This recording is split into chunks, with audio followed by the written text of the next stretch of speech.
In the previous video, I suggested a definition of innovation that was simple and straightforward. Innovation is something new of value, which kind of raises the question, what is value? How do I create it? And how do I make money from it? If you haven't seen the previous video, that's okay. This one should still make sense. Having said that, I highly recommend you do see it. The link is right below.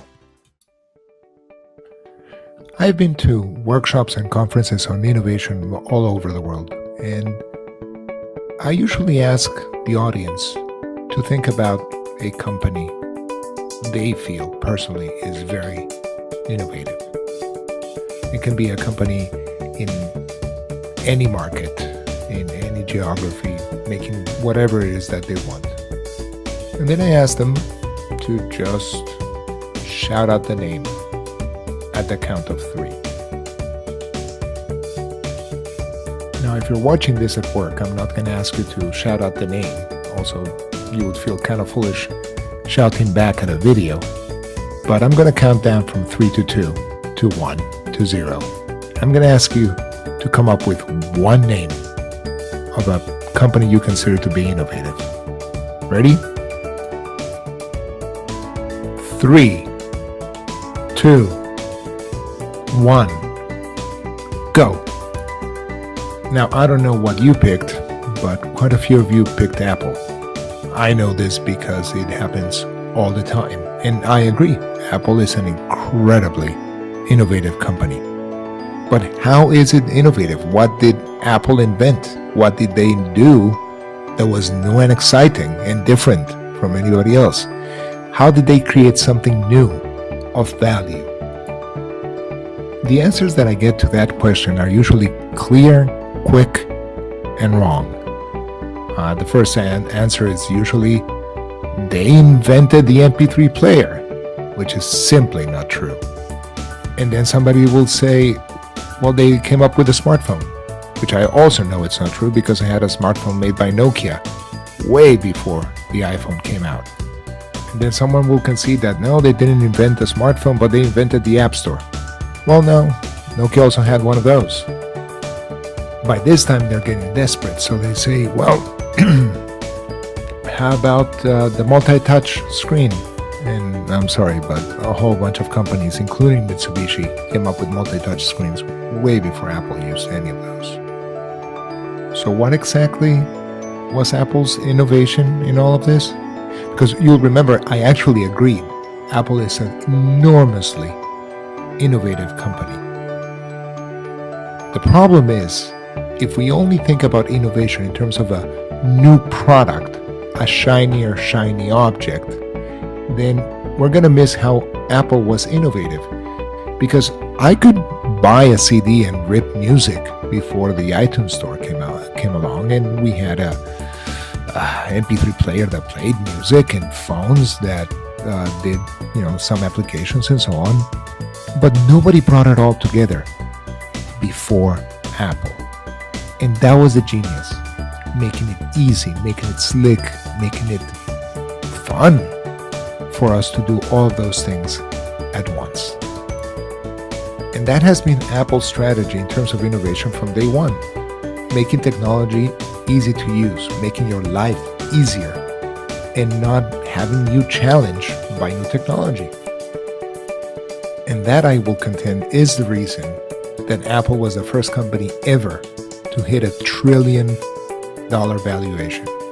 That's $1 trillion. That's a 1 followed by 12 zeros.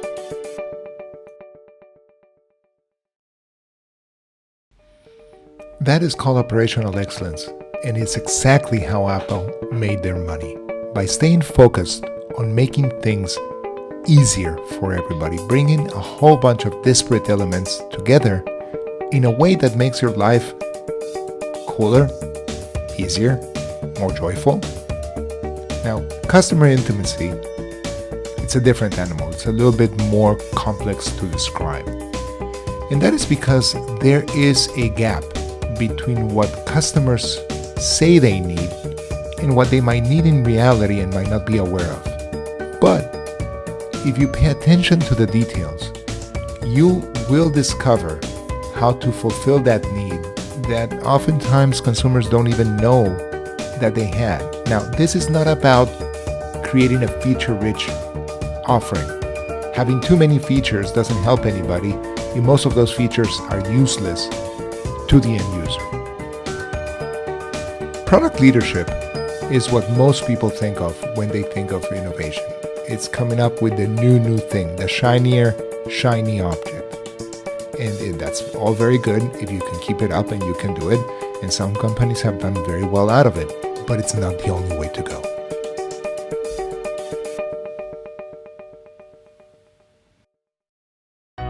In the previous video, I kind of hinted that the interplay between the three value disciplines was a little bit like juggling, keeping all of them in the air, which is not exactly true.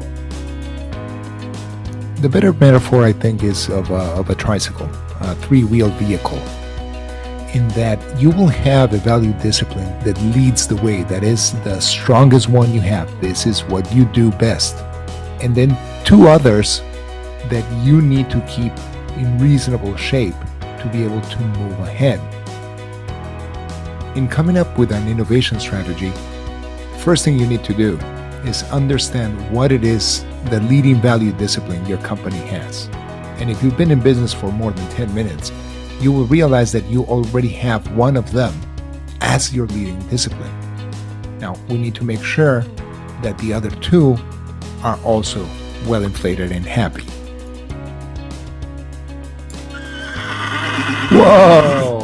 Whoa, hang on a second. Hold your horses, I hear you say.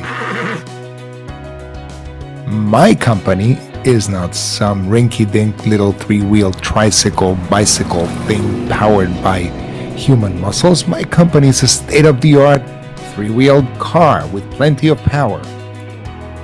Is that so? That is really cool. Congratulations. But as long as you have wheels, you need all of them to be properly inflated so you can go to wherever it is that you need to go. Which is simply another way of saying that it doesn't matter which one is your leading discipline. You need balance.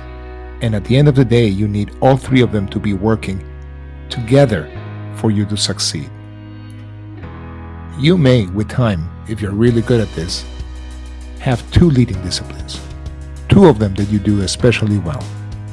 And then you would have a much cooler vehicle and much more profitable and valuable. Another way of thinking about the value disciplines is to think about product leadership as having a monopoly on something. Only we can do this thing. Customer intimacy is something that comes later and then fills in what's missing. It makes your life better by bringing you a richer offering that maybe you didn't know that you needed. And operational excellence might come even later than that, but it will make it easier, better, and it will focus on one thing. It's usually not feature rich, but it's very easy to use.